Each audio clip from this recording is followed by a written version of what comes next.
Hello दोस्तों, आप सबका स्वागत है एक बार फिर से एस्ट्रो गुरु चैनल पर। मैं आप सभी के लिए लेकर आया हूं टैरो विद कृष्ण में आज एक और सेशन। और आज के लिए जो टॉपिक चूज़ किया है वो है कि क्या लक्ष्मी नारायण की कृपा आपके ऊपर है। लक्ष्मी नारायण लक्ष्मी जी के पति यानी कि भगवान विष्णु, जगन्नाथ, इस पूरी दुनिया के संचालक, इस पूरी दुनिया के पालक, जिनको हम कहते हैं कि वे इस दुनिया के रक्षक हैं। एक तरह से ब्रह्मा जी क्रिएटर हैं, विष्णु भगवान पालक हैं और शिव जी संहारक हैं।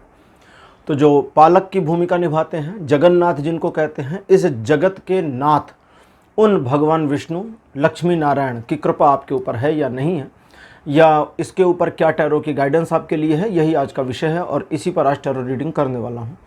इसके लिए 3 पाइल्स हैं जो भगवान विष्णु से सीधे संबंध रखती हैं, आपकी स्क्रीन पर दिखाई जा रही हैं एक साथ। शंख पाइल नंबर 1, चक्र पाइल नंबर 2 और गदा पाइल नंबर 3। ये तीनों चीज़ें भगवान विष्णु धारण किए हुए होते हैं, उनसे सीधे संबंध है। तो इसीलिए इन तीनों को पाइल्स के सिंबॉलिक्स के रूप में लिया है, जो आपकी स्क्रीन पर हैं। जो ज़्यादा अच्छा लगे, जिसके साथ एक फील आए, अटैचमेंट लगे, या जो आपको अपनी ओर सबसे पहली बार में आकर्षित करता हो, उसे अपनी पाइल मान लें और उसके अकॉर्डिंग ही आज की रीडिंग को देखें। ये आपके साथ रेजोनेट करेगी।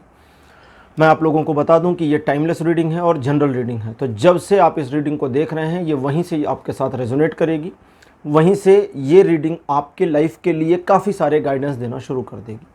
हर बार की तरह इस बार भी टाइम स्टैम्प्स को डिस्क्रिप्शन और कमेंट सेक्शन दोनों जगह पर पोस्ट कर दिया गया है। अपनी पाइल की रीडिंग को देखने के लिए टाइम स्टैम्प पर क्लिक कर देंगे तो वीडियो फास्ट फॉरवर्ड हो जाएगा और आप डायरेक्टली अपनी पाइल की रीडिंग पर पहुंच जाएंगे। जो लोग मुझसे आज पहली बार जुड़े हैं, उन सभी का एस्ट्रो गुरु चैनल पर स्वागत करूंगा। आप सभी इस चैनल को सब्सक्राइब जरूर करिए, बेल आइकन प्रेस करिए, क्योंकि जब आप बेल आइकन प्रेस करते हैं तो नए वीडियोज़ की नोटिफिकेशन आपके मोबाइल फ़ोन पर आनी शुरू हो जाती है। और मेरे पुराने व्यूवर्स और सब्सक्राइबर्स, आप सभी के सहयोग और प्यार के लिए बहुत बहुत आभार। आगे बढ़ने से पहले आपको एक बार बता दूं कि मैं एक प्रोफेशनल टैरो रीडर भी हूं। तो आपकी स्क्रीन पर ये जो नंबर आ रहा है, इसके ऊपर आप कांटेक्ट कर सकते हैं अगर आपको अपने लिए एक पर्सनल रीडिंग सेशन चाहिए तो। या मैं चूँकि एक वैदिक एस्ट्रोलॉजर भी हूँ, तो आप अपनी कुंडली भी मुझे चेक करने के लिए कांटेक्ट कर सकते हैं। इस नंबर के ऊपर आपको कॉल नहीं करना है, मैसेज करना है, क्योंकि ये व्हाट्सएप नंबर है। व्हाट्सएप के थ्रू ही सारी इन्फॉर्मेशन मेरी टीम मेंबर आपको प्रोवाइड करेगी और आपकी हेल्प करेगी मेरे साथ आपके अपॉइंटमेंट को बुक करने के लिए। तो चलिए आज की रीडिंग को शुरू करते हैं और आपकी पाइल में मिलते हैं।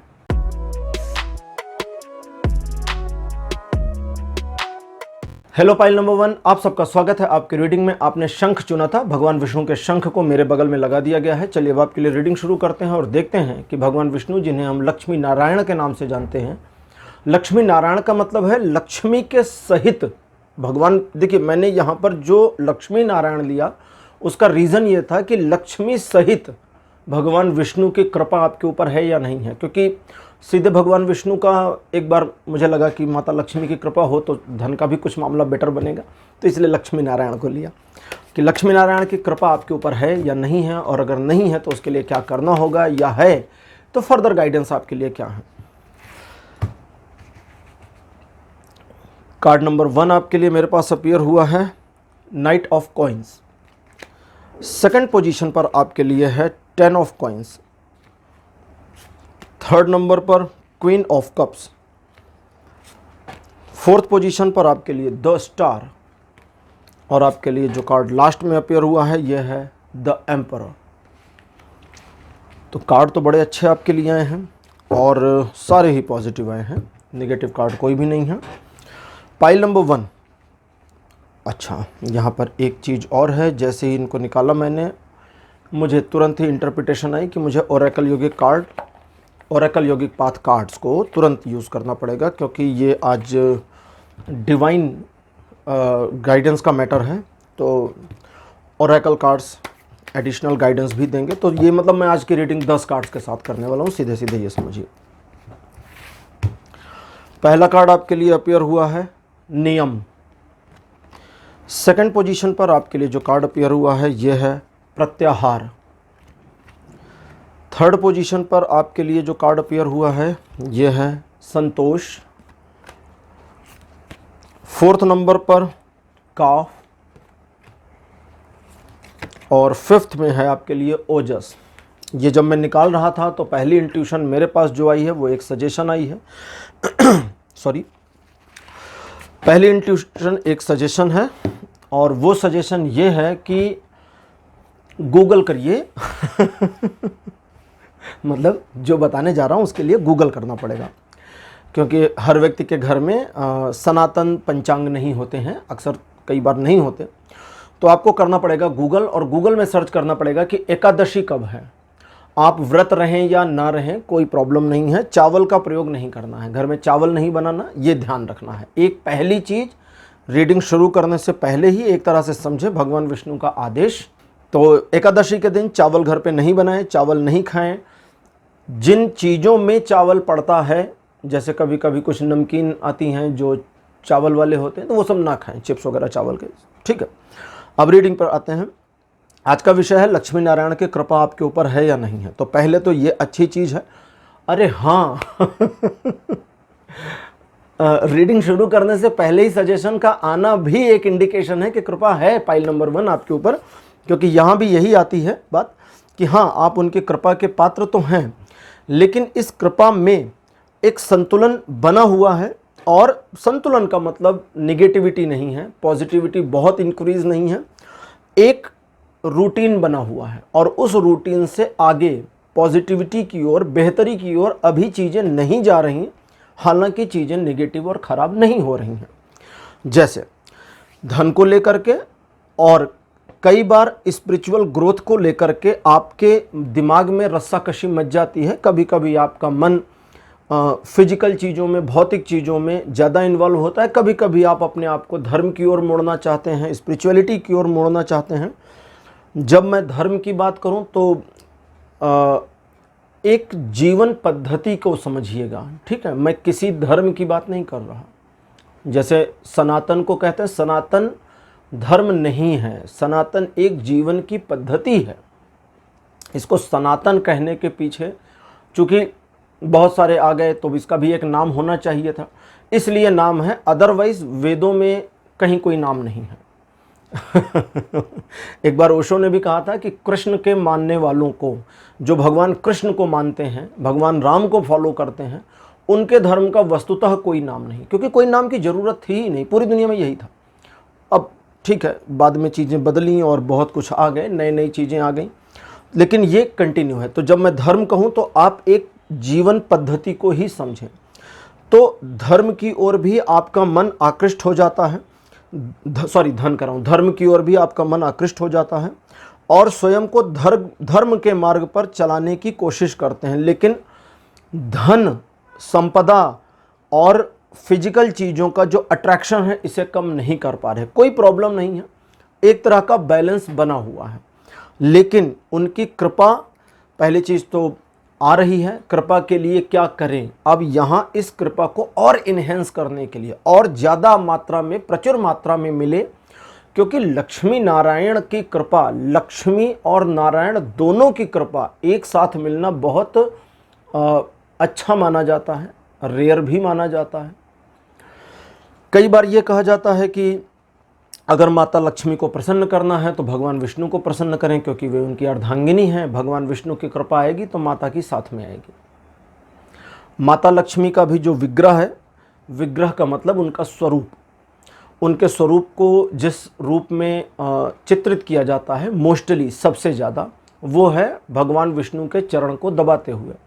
एक ऐसी देवी जो धन की देवी हैं, जिनके पास धन का प्रचुर भंडार है, अनंत है, कोई उसका लिमिटेशन नहीं है। वे अपने पति के चरणों में बैठी, चरणों के पास बैठकर चरण दबा रही हैं। क्यों चरण दबाती हैं उनके? क्योंकि उनकी वो जो ग्रेस है, उनका वो जो पद है, वो श्री हरि के चरणों से ही प्राप्त हो रहा होता है।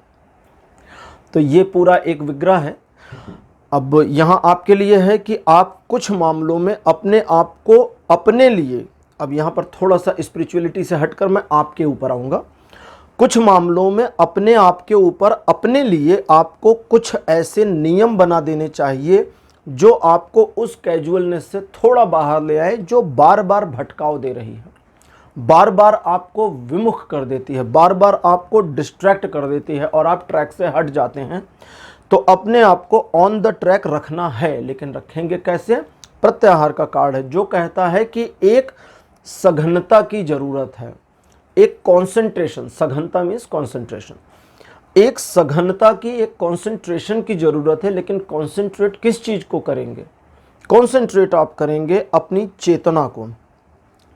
इसे और समझ लें, जब आप अपनी चेतना को ऑन द ट्रैक रखने के लिए खुद को कंसंट्रेट करते हैं, तो वो चीज़ जो भटकाव दे रही है, वो जो कैजुअलनेस में ले जाती है और आपके भटकाव की वजह से एक गिल्ट बनाती है, वो गिल्ट बनना बंद हो जाएगा।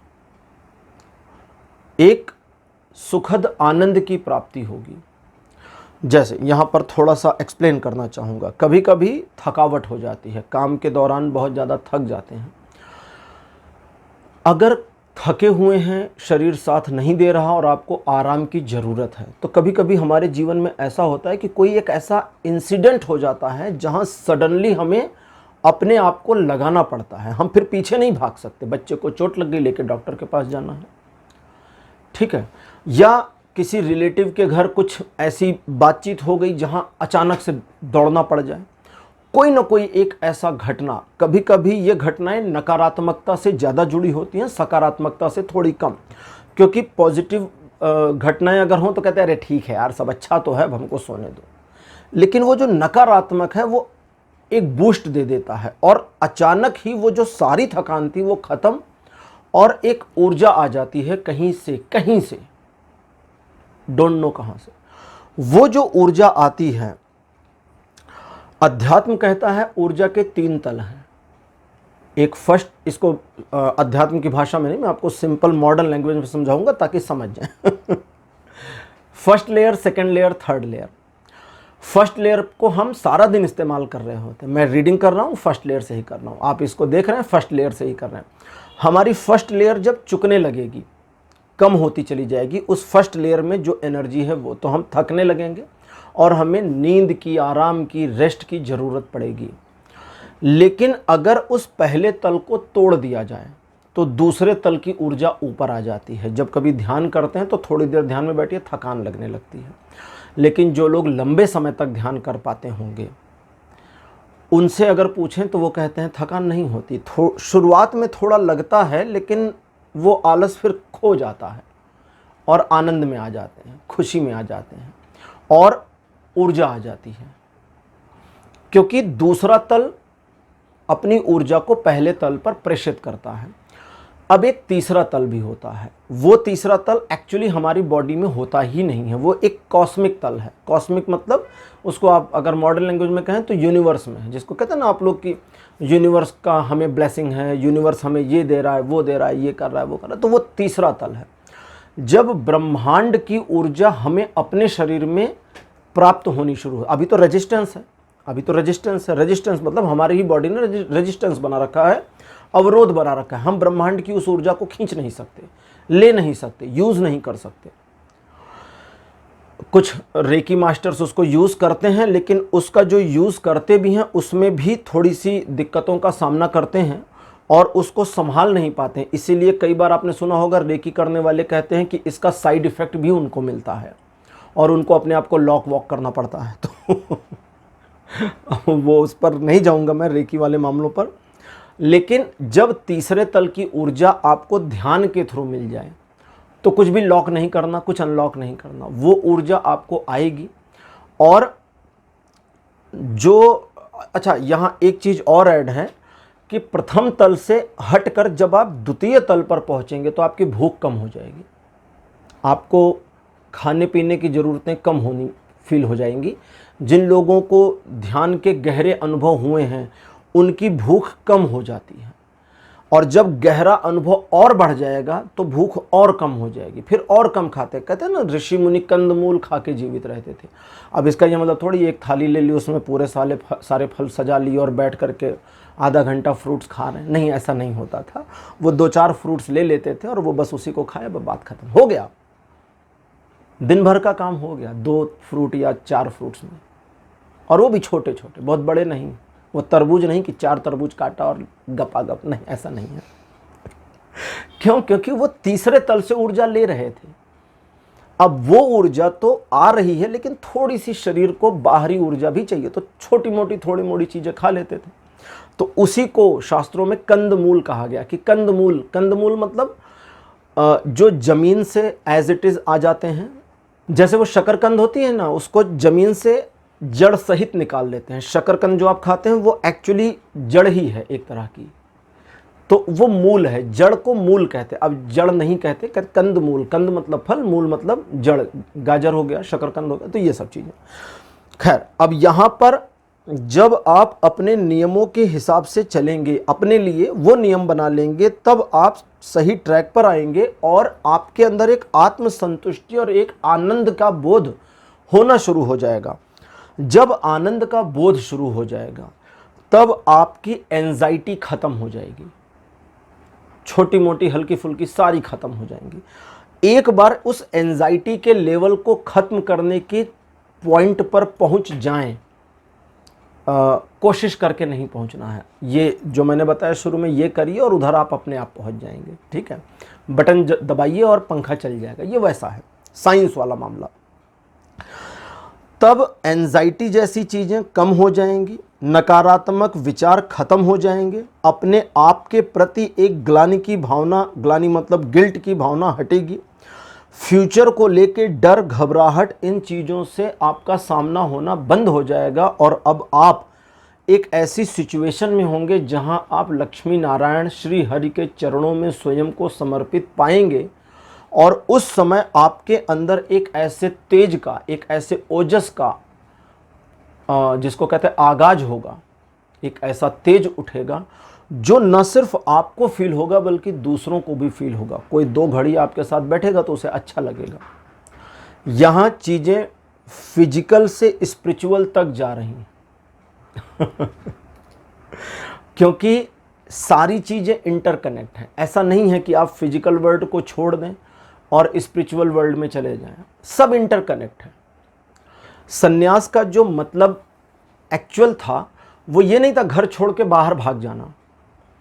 कई लोग ऐसे हैं, मतलब ठीक है, वो ज्ञान अर्जन करने के लिए और कई बार डिस्ट्रैक्शन से बचने के लिए लोगों ने ऐसा किया है, लेकिन कई ऐसे मनीषी, कई ऐसे महापुरुष भी हुए हैं जो अपने घर गृहस्थी में रहते हुए भी उस परम आनंद, उस परम जिसको कहते हैं एक टॉप लेवल तक पहुँचे हैं। ठीक है, अब एक और चीज़ है, वो माता लक्ष्मी से जुड़ी हुई है जो मैं आपको बताना चाहता हूँ। यहाँ माता लक्ष्मी का एक छोटा सा समझे मैसेज जैसा है, और वो ये है कि चिंता से अपने आप को मुक्त रखना है, चिंता मुक्त रखना है। चिंता से, चिंता मतलब आपकी जो प्रॉब्लम्स हैं, परेशानियां हैं, उन परेशानियों से खुद को थोड़ा सा डिटैच रखना है। ऐसा नहीं है कि प्रॉब्लम ख़त्म हो रही हैं, ठीक है, हैं तो हैं, लेकिन उनसे अपने आप को थोड़ा डिटैच रखें, क्योंकि लक्ष्मी, जो माता लक्ष्मी है, उनके अकॉर्डिंग अगर आप थोड़ा डिटैचमेंट अपने आप में ले आते हैं तो आप उस निगेटिव ऑरा को, जो उस चिंताजनक स्थिति के सराउंडिंग में बन जाती है, उसे तोड़ देंगे। और जैसे ही उसे तोड़ते हैं, लक्ष्मी जी का आशीर्वाद प्राप्त हो जाएगा। तो इस तरह से धन से संबंधित समस्याएं खत्म होंगी। कहते चिंता चिता होती है, क्यों कहते हैं? क्योंकि एक चिंता में डूबा व्यक्ति अपने लिए मुसीबतें और क्रिएट कर रहा होता है, क्योंकि चिंताग्रस्त होने के बाद गलत डिसीजन लेता ही लेता है कोई व्यक्ति। और जब चिंता से थोड़ा हट जाएंगे, देखिए चिंता खत्म नहीं हो रही है, बस उससे डिटैचमेंट लेना है। जैसे ही डिटैचमेंट लेते हैं, लक्ष्मी कहते हैं मेरी कृपा आ जाएगी, क्योंकि वो निगेटिविटी एक बैरियर बनाए है, और जैसे ही कृपा आती है सारी चीज़ें बेस्ट। अब क्लोज करते करते सबसे लास्ट में एक अच्छी सी चीज़, और वो ये कि जब आप अपने आप को फील करते हैं कि आप प्रभु के चरणों में हैं, या प्रभु के सानिध्य में हैं, या उनकी कृपा के अंतर्गत हैं, उस समय दूसरे लोगों का आपके बारे में क्या सोचना, क्या विचार करना, क्या कहना है, सब इग्नोर कर दीजिए। ज़रूरत ही नहीं है। ठीक, इस चीज़ की कोई ज़रूरत ही नहीं है कि किसी और के द्वारा अपने आप को किसी तरह का अप्रूवल देना है या सर्टिफिकेशन लेना है, इसकी आवश्यकता नहीं है। तो क्लोज करते करते पाइल 1 आपको कॉन्ग्रेचुलेशंस, क्योंकि भगवान की कृपा आपके ऊपर बनी हुई है। थोड़ी सी चीज़ों को ठीक करना है, जो मैंने बताया स्टेप बाय स्टेप, बड़े इत्मीनान से कि क्या करना है, कैसे करना है।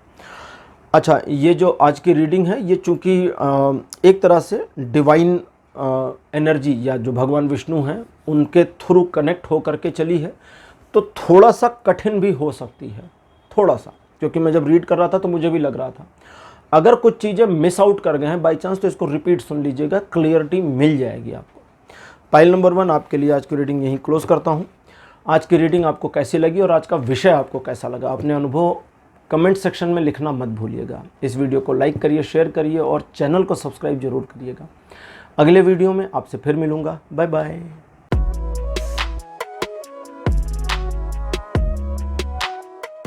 हेलो पाइल नंबर 2, आप सबका स्वागत है। आपकी रीडिंग में आपने सुदर्शन चक्र को चुना था, यानी चक्र, भगवान विष्णु के चक्र को सुदर्शन चक्र कहते हैं। मेरे बगल में इसको लगा दिया गया है। चलिए अब आपके लिए रीडिंग शुरू करते हैं और देखते हैं कि आज आपके लिए क्या आता है कि लक्ष्मी नारायण की कृपा के लिए आपको क्या करना चाहिए, आप कृपा के अंतर्गत हैं या नहीं हैं, और नहीं है तो इस पर टैरो की गाइडेंस फर्दर क्या है। पहला कार्ड आपके लिए है queen of wands. Second position पर आपके लिए है जजमेंट। कार्ड नंबर 3 आपके लिए अपियर हुआ है princess of coin. Fourth position पर आपके लिए 9 ऑफ कॉइन। लास्ट कार्ड आपके लिए है एस ऑफ वॉन्ड्स। 5 कार्ड आपके लिए ट्रेडिशनल टैरो से मेरे पास आ चुके हैं। अब लेते हैं ओरेकल योगिक पाथ और 5 कार्ड इनसे भी निकालेंगे तो 10 कार्ड से पूरी रीडिंग होगी। बिकॉज आज एक तरह से डिवाइन एंटिटी से जुड़कर मुझे रीडिंग करनी है तो थोड़ा सा ओरेकल कार्ड्स की भी मदद लेनी पड़ेगी। पहला कार्ड आपके लिए मेरे पास अपीयर हुआ है, यह है स्वाधिष्ठान। सेकंड पोजीशन पर आपके लिए है माता लक्ष्मी। कार्ड नंबर 3 माता छिन्नमस्ता। फोर्थ पोजीशन पर माता भुवनेश्वरी। लास्ट में आपके लिए जो अपीयर हुआ है यह है आत्मन। बहुत बढ़िया। माता लक्ष्मी, माता छिन्नमस्ता और भुवनेश्वरी माता के बारे में अधिक जानकारी के लिए नीचे वीडियो के लिंक डिस्क्रिप्शन में दिए गए हैं, क्योंकि ये तीनों देवियां 10 महाविद्या से संबंध रखती हैं। माता लक्ष्मी को 10 महाविद्या में कमला कहा गया है। ठीक है, तो एडिशनल जानकारी के लिए उन वीडियोस को आप देख सकते हैं। वहाँ पर डिटेल में मैंने सभी के बारे में बताया है कि माता छिन्नमस्ता कौन है, माता भुवनेश्वरी कौन है। अगर आपने अभी तक नहीं देखा तो उसको ज़रूर एक बार देख लीजिए। ठीक, अब शुरू करते हैं आपके लिए। सबसे पहली चीज़ आपके लिए जो आ रही है वो ये आ रही है कि आपको अपने ईगो और ग्रेस दोनों को थोड़ा सा मेंटेन करना होगा। भगवान विष्णु की कृपा के अंतर्गत आपका आना अभी थोड़ा सा बाकी है। अदरवाइज़ माता की कृपा के अंतर्गत आप जरूर हैं, लेकिन माता की कृपा के अंतर्गत होने के बावजूद कुछ एक चीज़ें अभी अवरोध कर रही हैं, जिसकी वजह से पूरी तरह से आपका बेनिफिट नहीं हो पा रहा है। उस पर भी अभी बात करेंगे और समझें चीज़ों को। भगवान विष्णु की कृपा या सीधे सीधे लक्ष्मी नारायण का मतलब मैं पहले समझा देता हूँ। लक्ष्मी के साथ नारायण, भगवान विष्णु अलग नहीं, माता लक्ष्मी अलग नहीं, दोनों का एक साथ का जो विग्रह है यह है लक्ष्मी नारायण। लक्ष्मी नारायण मोस्टली हम उस समय की सिचुएशन को कहते हैं जब माता लक्ष्मी भगवान विष्णु के चरण दबाने के लिए उनके पैरों के पास शेषनाग के ऊपर बैठी होती हैं। भगवान विष्णु लेटे हुए होते हैं और माता उनके चरण दबा रही होती हैं। माता लक्ष्मी के बारे में जो लोग नहीं जानते, जो सनातन धर्म से नहीं हैं, मेरे वीडियो को देख रहे हैं, उनको बता दूं, वैसे सभी जानते ही होंगे कि माता लक्ष्मी को धन की देवी कहा जाता है। माता लक्ष्मी के बारे में और एक जानकारी दे दूं कि इन्हें माता ललिता त्रिपुर सुंदरी के साथ एकाकार स्वरूप में भी माना जाता है। तो इस वजह से माता लक्ष्मी का जो विग्रह है, जो स्वरूप है, जो इनका ऑरा है, वो बहुत नेक्स्ट लेवल पर भी चला जाता है। ठीक है,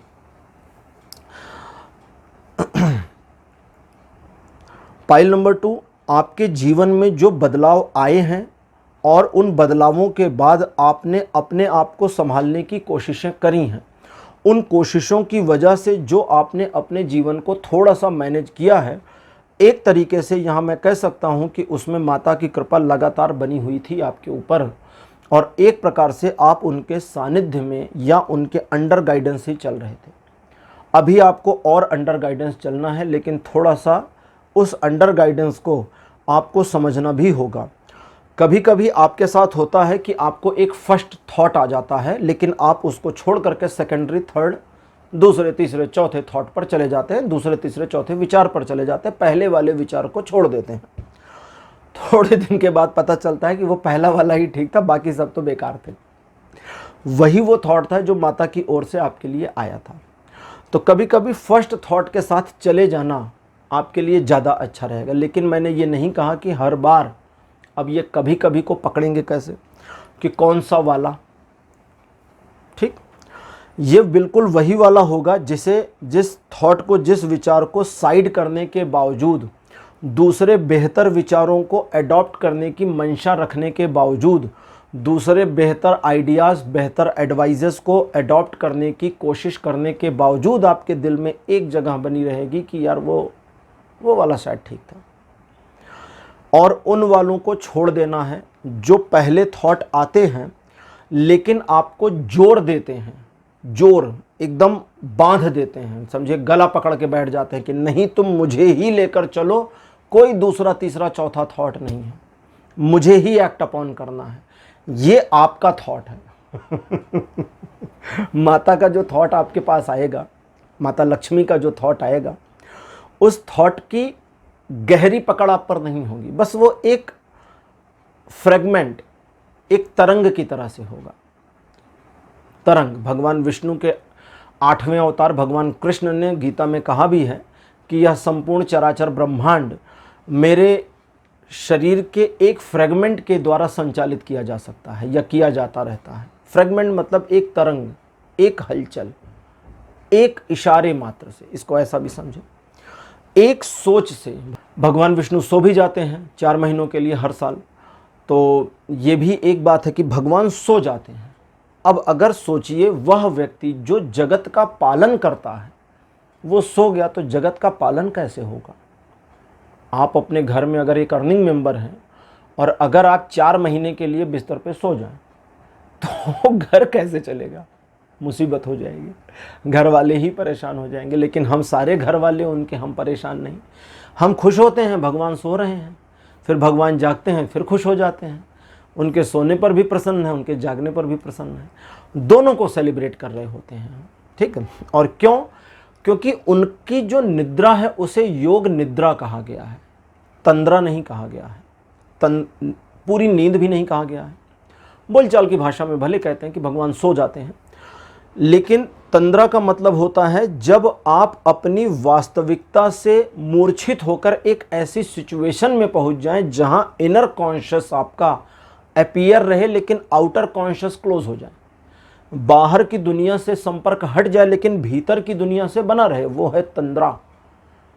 तो भगवान का तंद्रा नहीं है, भगवान का है योग निद्रा। योग निद्रा मतलब स्वयं को जानबूझ करके सुला देना, लेकिन उस सोते हुए प्रभु की भी जो लहर है, जो तरंग है, जो एक फ्रेगमेंट है, एक आभास मात्र उनका है, उससे ये संपूर्ण चराचर ब्रह्मांड संचालित हो रहा होता है, कोई प्रॉब्लम नहीं होती।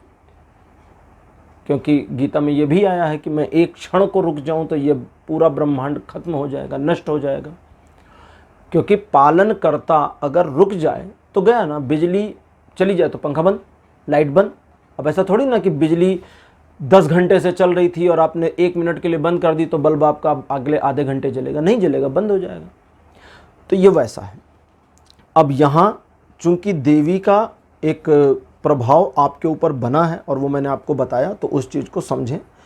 कभी कभी आपको अपनी फर्स्ट थॉट के साथ जाना चाहिए। अब अगली चीज़, कुछ ऐसे मामले हैं जहाँ पर आपको अपने माइंड से कोई थॉट नहीं आएगी, नीचे से आएगी। कभी फील किया होगा, कभी गौर करेंगे तो कुछ पुरानी बातें याद आएंगी कि ये वाले विचार को हम कह ही नहीं सकते कि ये हमारे दिमाग में आया, ये कहीं और से आ गया, हमारे माइंड में नहीं आया लेकिन हमारे पास जरूर आया, ये कहीं और से आया, ये नीचे से आ रहा है। स्वाधिष्ठान चक्र है, मूलाधार के बाद स्वाधिष्ठान चक्र होता है, उसके बाद में मणिपुर चक्र होता है। तो ये जो दूसरा चक्र है ये समयातीत में काम करता है, टाइमलेसनेस में, इसको इस तरह से कहते हैं। जापान में इसको हारा सेंटर बोलते थे, हारा। जापान के जो समुराई योद्धा होते थे उनको तलवारबाजी सिखाने से पहले इस हारा चक्र पर अपने मन को केंद्रित करना सिखाया जाता था। बड़ी लंबी साधना होती थी, ध्यान लगा के दिन भर बैठे रहो, अपने मन को ऊपर सिर पर से उतार करके हारा चक्र पर लेकर चले जाओ। क्योंकि हारा चक्र पर स्थित हुआ व्यक्ति समयातीत में आ जाता है, टाइमलेसनेस में चला जाता है। इसलिए जापान में एक कहावत थी कि अगर दो समुराई आपस में झगड़ रहे हों, लड़ रहे हों, तो लोग रुक के तमाशा नहीं देखते थे, क्योंकि पता था कोई नहीं जीतने वाला। लेकिन समुराई किसी और से लड़ रहा हो तो रुक के तमाशा देखने वाला मामला बनता था, क्योंकि समुराई योद्धा लड़ रहा है और उसकी युद्ध कौशल को देखना चाहिए कि ये उसको हराएगा कैसे, हारेगा नहीं, हराएगा कैसे। और वे समुराई योद्धा जिनके ध्यान भटके, जो अपने हारा चक्र से अस्थिर हुए और युद्ध को हारे, उन्होंने हाराकीरी की, उन्होंने अपने हारा चक्र में ही तलवार घुसा दी, चाकू घुसा दिया। इसीलिए जापानीज आत्महत्या को, जो जापानीज सुसाइड है, उसको हाराकीरी कहते हैं। हाराकीरी का मतलब हारा सेंटर को तोड़ देना। तो कुछ मामले ऐसे हैं जहां आपको नीचे से थॉट्स आएंगे, नीचे से विचार आएंगे। वो विचार भगवान विष्णु के द्वारा प्रेषित किए हुए हैं, उन पर आपको गौर करना है। लेकिन वे विचार जो आएंगे वो बड़े सेल्फिश होंगे। वे विचार ऐसे होंगे जहां आपको अपने ही बारे में सोचकर आगे बढ़ना है। भगवान को प्राप्त करना है, घर भर को लेकर नहीं प्राप्त कर सकते। दोस्त, यार, मित्र, रिश्ते, नातेदार सबको लेकर के तपस्या करने नहीं जा सकते। अकेले जब से मानवता है, जब से सनातन धर्म के इतिहास की जानकारी है, तब से लेके अभी तक में आप देखें तो ईश्वर को अकेले लोगों ने जाना है। अगर सनातन के बाहर किसी व्यक्ति ने जाना तो उसने भी अकेले ही जाना। भले अब आज उनके अनुयायी उनको लेकर के लगे पड़े हैं, कहीं नहीं पहुंच रहा कोई भी। क्यों? क्योंकि उन्होंने अकेले जाना था, तुम भी अकेले जान सकते हो। तुम्हें उसे छोड़ना पड़ेगा, तभी अकेले जान पाओगे। अगर हम भगवान बुद्ध की ही पूजा करते रहेंगे तो हमें वो बुद्धत्व तो कभी नहीं मिलेगा, क्योंकि भगवान बुद्ध जिस लेवल पर हैं, हमें भी उस लेवल पर पहुंचना पड़ेगा। राजा प्रसेनजित एक बार भगवान बुद्ध की सभा में आए, शिष्य बैठे थे हजारों। भगवान बुद्ध से राजा प्रसेनजित ने ऐसे ही कौतूहल में पूछा कि भगवान, आपके साथ 10,000 शिष्य चलते हैं और इतने सालों से चलते हैं, बुरा ना माने तो पूछूं कि क्या इनमें से किसी को ज्ञान प्राप्त हुआ जो स्तर आपका है उस स्तर पर? बुद्ध ने एक क्षण गवाए बिना, एक सेकंड की देरी किए बिना कहा, कई हजार को, कई हजार ऐसे हैं बैठे जो मेरे लेवल पर हैं, जहां मैं हूं वहीं हैं, मेरे ही कॉन्शियस पर हैं, मेरे ही ज्ञान के वर्तुल पर हैं, मेरे ही ज्ञान के स्टेज पर आ गए हैं, मेरे समकक्ष में हैं।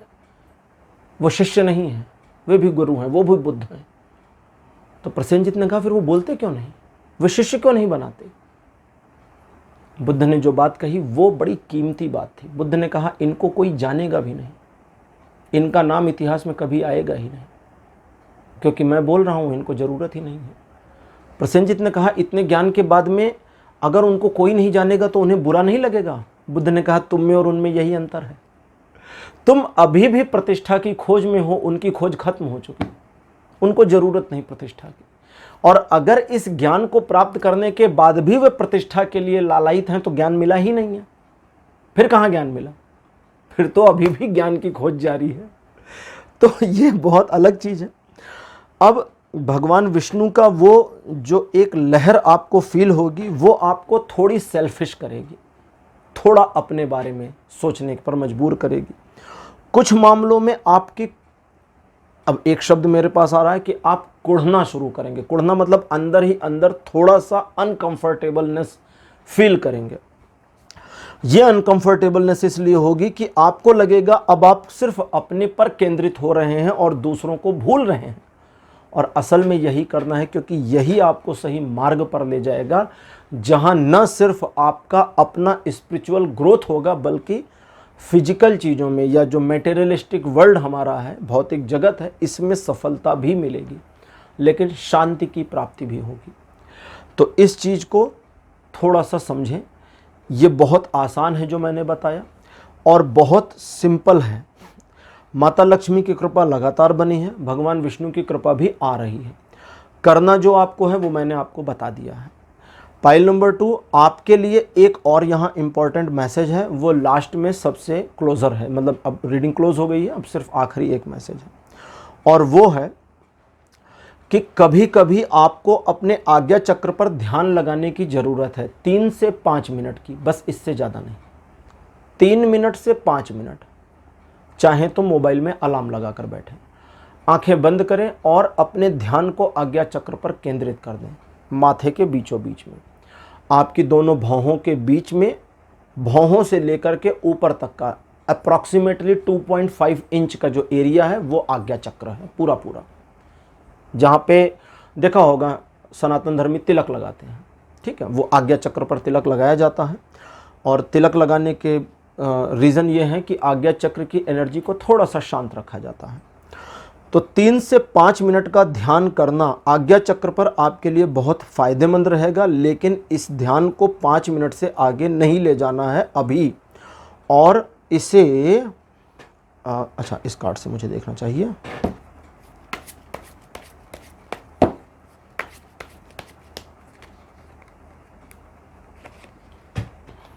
हाँ जी, इससे आगे इसलिए नहीं ले जाना है क्योंकि फिर एक ऐसी ऊर्जा का संचार होना शुरू होगा जो आपके लिए अभी संभालने योग्य नहीं है। और आप संभालने योग्य कब हो जाएंगे, ये आज्ञा चक्र आपको स्वयं ही इंफॉर्मेशन दे देगा। आपको कहीं कुछ नहीं करना, किसी से पूछना ताछना नहीं, खुद ही अंदर से एक इंट्यूशन आएगी कि इस 5 मिनट को 8 मिनट कर लो, 10 मिनट कर लो। खुद से इंट्यूशन आएगी, सोचना नहीं है। ये एक बारीक चीज़ बता देता हूँ, सोचना नहीं है कि मैं 1 महीना हो गया अब मुझे 8 मिनट करना है, नहीं, फिर गड़बड़ हो जाएगी, फिर उसका नुकसान होना शुरू हो। क्योंकि आज्ञा चक्र की ऊर्जा बहुत पावरफुल होती है। आज्ञा चक्र का जागरण भी बहुत अलग चीज़ है, खैर जागरण तो नहीं करना आपको क्योंकि जागरण वाला मामला बहुत अलग है। तो उतनी पावरफुल एनर्जी आपको जो है संभालने में होगी समस्या। दैट्स वाई वो इंट्यूशन इस तरह का होगा कि एक फील्ड में आने लगेगा और आपके समय थोड़े थोड़े 1-2 मिनट बढ़ जाया करेंगे आपके चाहे बिना। और मतलब मुझे समझाना नहीं, सिंपल सी बात ऐसे समझिए, आपके मुंह में मिठाई डाल के मुंह बंद कर दिया। जब आप समझा नहीं सकते ना क्या खा रहे हैं, कितना टेस्टी आ रहा है, तो मुझे वही है, मेरा भी वही मामला है कि समझाना नहीं है आपको, वो आपको अंदर से फील हो जाएगा। तो पाइल नंबर 2 आपके लिए आज की रीडिंग यहीं क्लोज करता हूँ। आज की रीडिंग आपको कैसी लगी, अपने एक्सपीरियंस, अपने अनुभव कमेंट सेक्शन में ज़रूर लिखिए। इस वीडियो को लाइक करिए, शेयर करिए और चैनल को सब्सक्राइब करना मत भूलिएगा। अगले वीडियो में आपसे फिर मिलूँगा। Bye bye.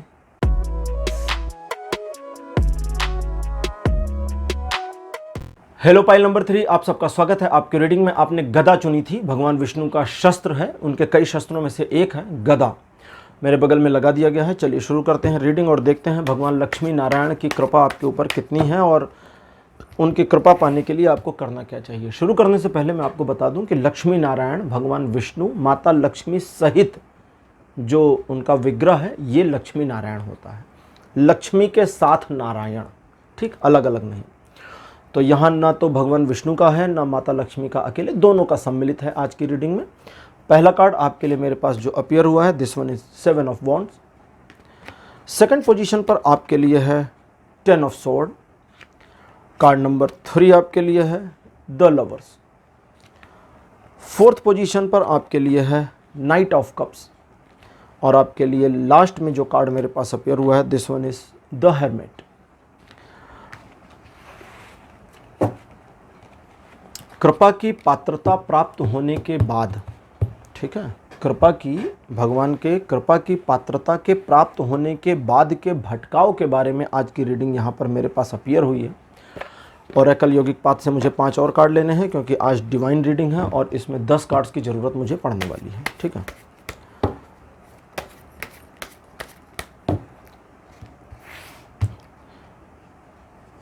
पहला कार्ड आपके लिए है आसन।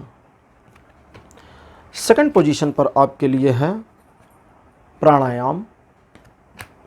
कार्ड नंबर 3 आपके लिए श्री गणेश। फोर्थ पोजीशन पर आपके लिए माता ललिता त्रिपुर सुंदरी। और लास्ट कार्ड आपके लिए है प्रत्याहार। माता त्रिपुर सुंदरी के बारे में अधिक जानकारी प्राप्त करने के लिए, क्योंकि ये 10 महाविद्या में से एक देवी हैं, लिंक नीचे डिस्क्रिप्शन में दिया गया है। इस वीडियो के नीचे डिस्क्रिप्शन को ओपन करेंगे, शो मोर करेंगे तो मिल जाएगा, वहाँ जाकर के आप देख सकते हैं, ठीक है।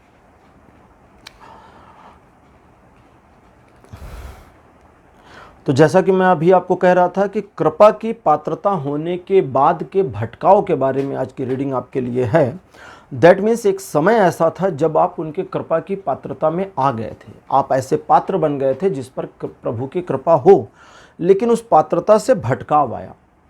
एक तरह से मैं कह सकता हूं कि प्रभु आपको अपनी शरण में चाहते तो हैं, लेकिन आपका भटकाव जो है वो चीज़ों को गड्ढमड्ढ कर रहा है। आपके मन में बहुत डिस्टर्बेंस दिखती है, आपके मन में बहुत हलचल दिखती है, एक तरह से कंसंट्रेशन ना होना, फोकस ना होना, और मैं अपना सब कुछ देख लूँगा वाली टेंडेंसी और मेंटेलिटी भी कहीं ना कहीं दिक्कतें कर रही है।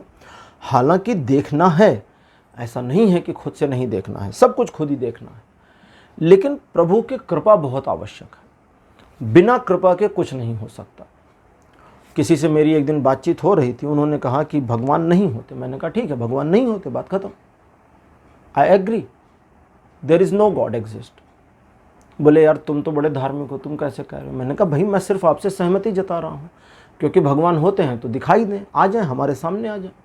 स्वामी विवेकानंद ने भी कहा था कि 1400 साल 1500 साल पहले अगर ईश्वर ने किसी से बात करी थी तो मुझसे भी करें, नहीं करते हैं तो फिर शायद वो मर चुके। ये भगवान ये स्वामी विवेकानंद के पुस्तकों में है, उन विवेकानंद चरित्र अगर पढ़ेंगे तो उसमें मिलेगा। स्वामी विवेकानंद ने कहा था किसी से भी, भगवान रामकृष्ण परमहंस को अगर माता काली के दर्शन हुए थे तो मुझे भी हो सकते हैं, आपको भी हो सकते हैं। हमें थोड़ी सी पात्रता बढ़ानी पड़ेगी। ऐसा नहीं है कि हम हट करके बैठें कि माता काली आ जाओ सामने, आ जाएंगी। ऐसा नहीं कि हम हट करके बैठें कि भगवान आपने कई सौ साल पहले किसी से बात करी थी तो हमसे भी बात करिए, और वो कहेंगे अच्छा चलो यार तुमसे भी बात कर लेते हैं। नहीं, हमारी पात्रता होनी चाहिए। हम पात्र का मतलब होता है जो योग्य हो, अयोग्य नहीं। ठीक है, जैसे जॉब मिलती है ना, बहुत सारे लोग गवर्नमेंट जॉब की तैयारी करते हैं, तो जो योग्य होता है उसे मिलती है, अयोग्यों को नहीं मिलती। वो शॉर्ट लिस्ट करके साइड कर देते हैं, सीवी हटा देते हैं, उनका सर्टिफिकेट वगैरह चेक करके साइड कर देते हैं। ठीक, पात्रता बहुत आवश्यक है। तो भगवान की नज़रों में पात्र तो थे, लेकिन उस पात्रता से भटकाव दिखता है, और उस भटकाव के पीछे के रीज़न आप हैं। आपको चाहिए कि आप अपने आप को सिर्फ स्थिर करना शुरू करें। आसना का कार्ड है जो कहता है रुकिए भैया, रुकिए बहना। स्थिरता, ये वोलाटाइलनेस जो है ये डिस्टर्ब कर रही है, दिक्कत कर रही है।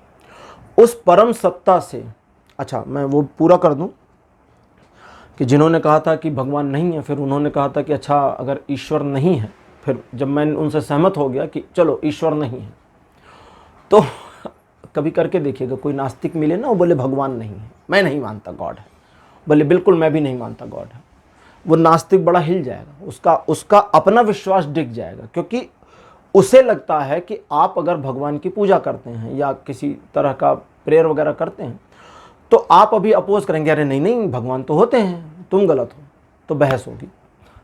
सहमत हो जाइए, उसका पूरा विश्वास हिल जाएगा। तो ऐसे ही उनके साथ हुआ, उनका विश्वास हिला। उन्होंने कहा कि यार चलो 1 मिनट के लिए सब कुछ छोड़ो, क्या ये साबित किया जा सकता है कि भगवान है? मैंने कहा हाँ, तुम ब्रह्मांड को देख लो, बस साबित हो गया। बोले कैसे?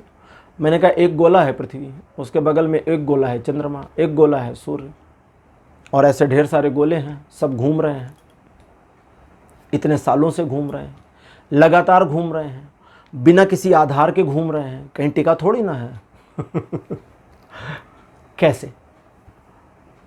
तो कहते ग्रेविटी, ग्रेविटेशनल फोर्स, फलाना धमाका। मैंने कहा ये सारी चीज़ें विज्ञान अभी जानता ही नहीं है, विज्ञान को अभी उतना नहीं पता है।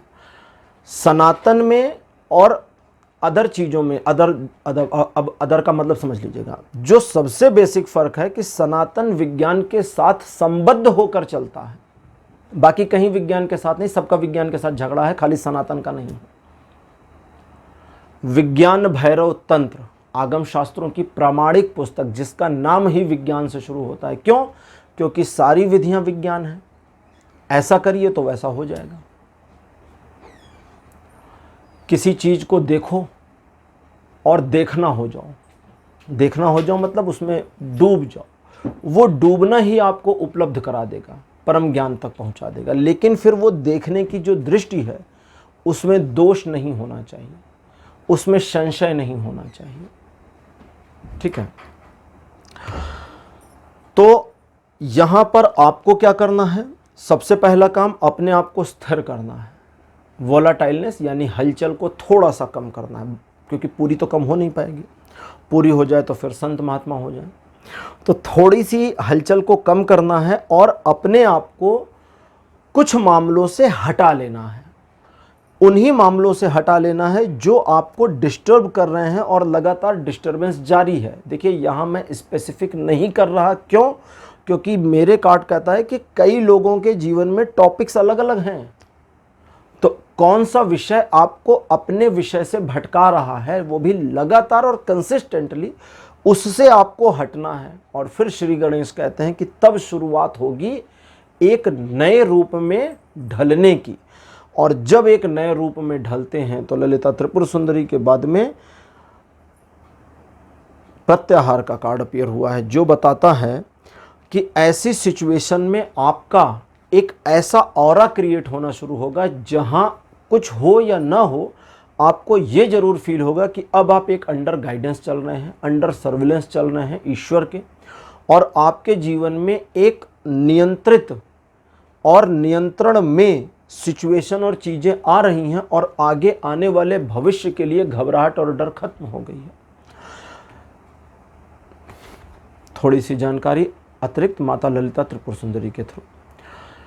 कुछ ऐसे मामले जहां पर आपको ऐसा फील हुआ, जहां आप गहराई के लिए, गहराई मतलब अपनी स्पिरिचुअल गहराई के लिए लालायित भी हुए, लेकिन सिर्फ फील किया, सिर्फ सोचा, उस पर कुछ काम नहीं किया। जैसे बहुत सारे लोग हैं जो सोच रहे होते हैं कि हम ध्यान में बैठेंगे और ज़िंदगी के जी 20 साल निकल गए लेकिन ध्यान शुरू नहीं हुआ। तो ये सिर्फ सोचा, सतह पर था, गहराई में नहीं आया। नदी को बैठकर देखते रहे लेकिन उतरे नहीं उसमें। और क्यों नहीं उतरे? अच्छा, यहाँ इंफॉर्मेशन है कि बस ऐसे ही, उसका कोई जेन्युइन रीज़न भी नहीं, कोई डर भी नहीं है। लेकिन माता कहती हैं कि अगर तुम्हारा उतरना होता है तो तुम उस एंटिटी को टच करोगे, तुम उस रहस्यात्मक सिचुएशन को, या एक तरह से कहें ऑरा को टच कर सकते हो। बता रहा हूं क्यों हंस रहा था। उस सिचुएशन को तुम टच कर सकते हो जिस सिचुएशन को टच करने के लिए मन में भाव आता है। मैं जब कभी इस तरह की डिवाइन रीडिंग करता हूं तो आपने कभी गौर किया होगा कि आपकी जगह तुम निकल रहा होता है मुंह से। मैं हमेशा आप करके बात करता हूं, लेकिन जब ये आ जाते हैं बोलने के लिए, मतलब मेरे थ्रू जब इनकी भाषा शुरू होती है तो उसी भाषा में आती है, तो बुरा मत मानिएगा। और श्री गणेश का एक संदेश और आपके लिए है, उस संदेश को समझें। वे कहते हैं कि उन चीज़ों से जो आपको इनिशिएटिव लेने के लिए प्रेरित तो करती हैं लेकिन आप आगे नहीं बढ़ रहे। इनिशिएटिव लेना है लेकिन आगे नहीं बढ़ रहे, और लगातार आपको ऐसा लगता है कि कुछ मामलों में आपके द्वारा लिए गए निर्णय दूसरों को थोड़ा परेशानी में डालेंगे, तो दूसरों को थोड़ा परेशान हो जाने दें। कभी कभी दूसरों को ना परेशान करना चाहिए। भगवान श्री गणेश को जब महाभारत की कथा लिखने के लिए व्यास जी ने तपस्या करके प्रसन्न किया था, तो गणेश जी ने शर्त रखी थी। उन्होंने कहा था, आप अगर चुप हो गए और मेरी कलम रुक गई तो मैं चला जाऊंगा। गणेश जी सबसे फास्ट लिखने वाले माने गए हैं, तो उन्होंने कहा मेरी पेन रुकनी नहीं चाहिए, मैं लिखता चला जाऊं, आप बोलते रहें। व्यास जी भी चतुर थे। यहाँ पर फंसने वाला मामला है ना, गणेश जी ने उनको अनकंफर्टेबल किया, तो व्यास जी ने उनको भी अनकंफर्टेबल किया। तभी महाभारत की दिव्य कथा 1 लाख श्लोकों के द्वारा साथ लिखी गई है। 1 लाख श्लोक हैं उसमें। दुनिया का सबसे बड़ा काव्य है वो, पोइटिक, जो जिसको बोलते हैं ना पोएटिक बुक, तो काव्य संग्रह दुनिया का सबसे बड़ा है अभी भी, वो Guinness book of world record में भी उसका नाम है। तो व्यास जी ने कहा कि अर्थ भी लिखने हैं, संस्कृत क्लिष्ट भाषा है, उसका थोड़ा सा अनुवाद करना पड़ेगा, संस्कृत में ही करना पड़ेगा। महाभारत का जो पहला अनुवाद था वो संस्कृत में ही था। दूसरों की समझ में आए तो थोड़ा सा अनुवाद करना पड़ेगा। गणेश जी ने कहा चिंता ना करो, मैं संस्कृत के अनुवाद में बहुत महारथी हूँ, मेरे लिए समस्या नहीं है। और कुछ ऐसे श्लोक हैं महाभारत में जो बड़े कठिन हैं, जिनका समझना बड़ा मुश्किल भी है। जिनको एज इट इज़ समझा जाए तो कुछ और निकल आता है, लेकिन जब उसकी व्याख्यान में समझा जाए, उसको गहराई से समझा जाए, तो उसकी सही मीनिंग पकड़ में आती है। ठीक है, तो यहाँ थोड़ा सा दूसरों के बारे में कम और अपने बारे में सोचना है, और उन इनिशिएटिव्स को आपको लेना है जिसके बारे में आपको फील आता है कि लेना चाहिए, क्योंकि वो भगवान की ओर से एक इशारा आपके लिए है। और आने वाले भविष्य के लिए जो छोटा सा अंधकार जैसा चीज़ दिख रहा है आपको, इस पर भी आने वाला था, छोड़ा नहीं था, इस अंधकार में प्रकाश लाने का कार्य आपके ही थ्रू होना है। भगवान लालटेन लेकर नहीं आने, टार्च लेकर के कि ये लो लाइट हो गई, नहीं, आपको ही प्रकाश करना है। और उस मोमेंट में जब आप अपने आप को एनलाइटेड करेंगे अपने फ्यूचर के लिए, तो एक गर्व का अनुभव होगा। प्रत्याहार का कार्ड कहता है कि उस गर्व में दो चीज़ें शामिल होंगी, एक कि मैंने किया, और दूसरा ईश्वर की कृपा से किया। जब ईश्वर की कृपा से किया वाला भाव आता है तो अहंकार नहीं आता। मैंने किया वाले भाव में अहंकार शामिल होता है, लेकिन किया मैंने बट ईश्वर की कृपा से किया, इसमें अहंकार रहितता आ जाती है। वे मामले जो लगातार परेशान किए हुए थे पास्ट में आपको, उनसे एक तरह से निकलना हो चुका है।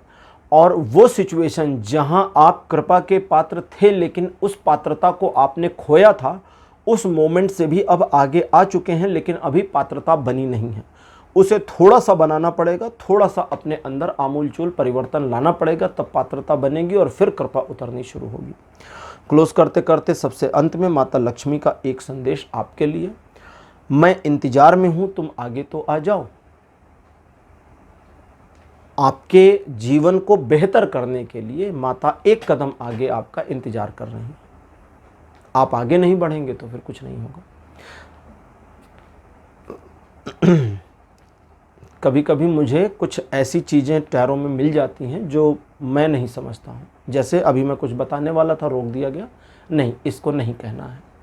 क्यों? क्योंकि इस एक लाइन को जो मैंने अभी कहा ना, माता का संदेश, ये कहते हैं कि इसको इन्हें ही गहरे में ले जाने दो और इन्हें ही इसकी मीनिंग समझने दो, क्योंकि ये इसको जितना बेहतर अपने से समझेंगे उतना बेहतर परफॉर्मेंस और काम कर पाएंगे अपने ऊपर, और तब चीज़ें बेहतर हो जाएंगी और सिचुएशन आपके पक्ष में होगी। तो पाइल नंबर 3 ये थी आपके लिए आज की रीडिंग। आज का विषय आपको कैसा लगा, अपने एक्सपीरियंस, अपने अनुभव कमेंट सेक्शन में जरूर लिखिए। इस वीडियो को लाइक करिए, शेयर करिए और चैनल को सब्सक्राइब करना मत भूलिएगा। अगले वीडियो में आपसे फिर मिलूंगा। Bye bye.